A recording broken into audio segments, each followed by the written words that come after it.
જો થોડા દિવસ પહેલાં માંડવી મુન્દ્રાના જે ધારાસભ્ય અનિરુદ્ધભાઈ દવે જે એક જનપ્રતિનિધિ તરીકે લોકોને સમજાવતા હતા અને વૃક્ષારોપણ બાબતમાં બધાને પોતાની અપીલ કરતા હતા, પણ વાત કંઈક જુદી છે.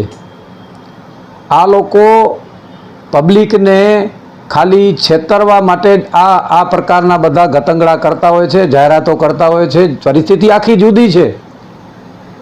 એ લોકોને આ ધારાસભ્ય હોય તો એ લોકોને એટલી ખબર ન હોય કે અદાણી જે કંપની છે એણે ચેરિયાનો કેટલો નાશ કર્યો છે, કેટલા એક એકરમાં જે ચેરિયાઓ હતા એનો નાશ કરવામાં આવ્યો છે. ક્યારે તમે કર્યો છે એના સામે ક્યારે કોઈ અપીલ કે તમે ક્યારે કોઈ એના ઉપર એક્શન લીધો છે?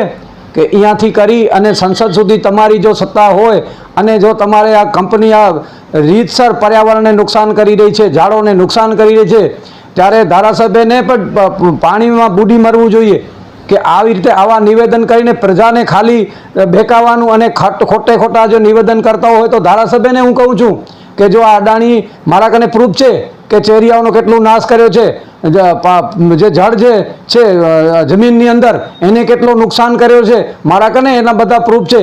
અને જો હું તૈયાર છું, જો ડિબેટ કરવા હોય તો હું ડિબેટ કરવા, પણ જાહેરમાં જે જગ્યાએ કે એ જગ્યાએ હું તૈયાર છું ડિબેટ કરવા માટે.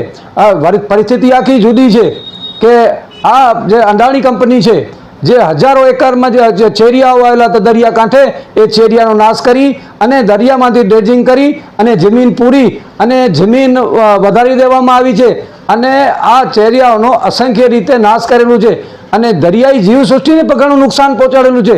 એટલે હું ધારાસભ્યને ખુલ્લે આમ કહું છું, ખુલ્લી રીતે હું કહું છું કે હું તમારા સાથે ડિબેટ કરવા તૈયાર છું. અને તમે જો કોઈ એક્શન લીધા હોય અદાણી ઉપર તો હું તમે મને બતાવો, જાહેર જનતાને કહો.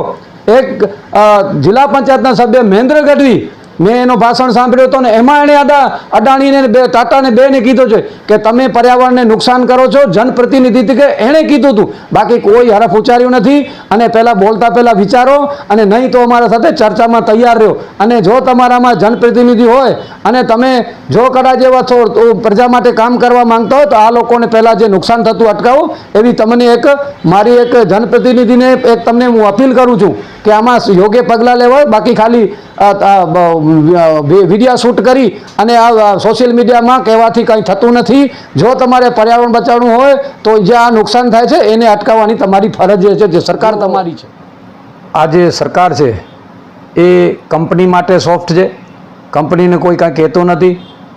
તમે આ બાજુ જાઓ તો દરિયાની આજુબાજુ ઘણા એવા પાણીના સંગ્રહની જે તલાવડીઓ બનેલ હતી, તલાવડીઓને બંધ કરી એને જે પાણી કુદરતી રીતે જે કુદરતી પાણી સંગ્રહ થતો એને પૂરી અને એની પણ જમીન આ કંપનીઓએ હડપ કરી લીધી. પણ હરામ ક્યાંય કોઈ જનપ્રતિનિધિએ આમાં ક્યાંય બોલ્યો હોય તો હું તો વિનંતી કરું છું આ સરકારને, આ સરકારમાં બેઠેલા પ્રતિનિધિઓને કે તમે ખુલ્લેઆમ આવો અને જ્યાં ખોટું થતું હોય ત્યાં તમે આને અટકાવો.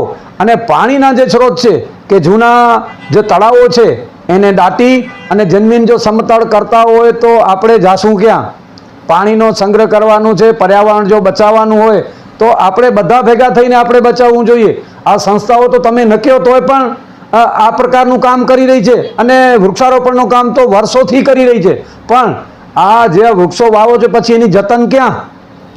માંડવીની તમે અહીંયાથી તમે જોઈ શકો છો, એસટી રોડથી કરીને પુલ સુધી જે ઝાડો હતા, ઝાડોની સંભાળ ન લેવાને કારણે પિંજરા પણ ક્યાં ગયા, ઝાડો ક્યાંય દેખાતા નથી. તમે જોઈ લેજો. આ તો કોઈ ઉપજાવી કાઢેલી વાત નથી.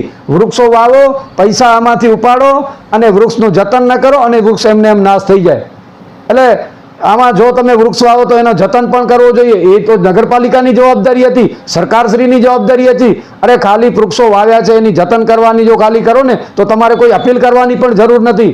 પણ આ કંપનીઓએ હજારો એકર જમીનોમાં વૃક્ષો હતા એનો નાશ કરી અને ઔદ્યોગિકરણને આ સરકાર પ્રાધાન્ય આપે છે અને આ જે પર્યાવરણનું નુકસાન થાય છે, આ જે વ્યવસ્થા જે કુદરતી છે એ જે ખોરવાય છે ને એના લીધે પર્યાવરણને નુકસાન થાય છે.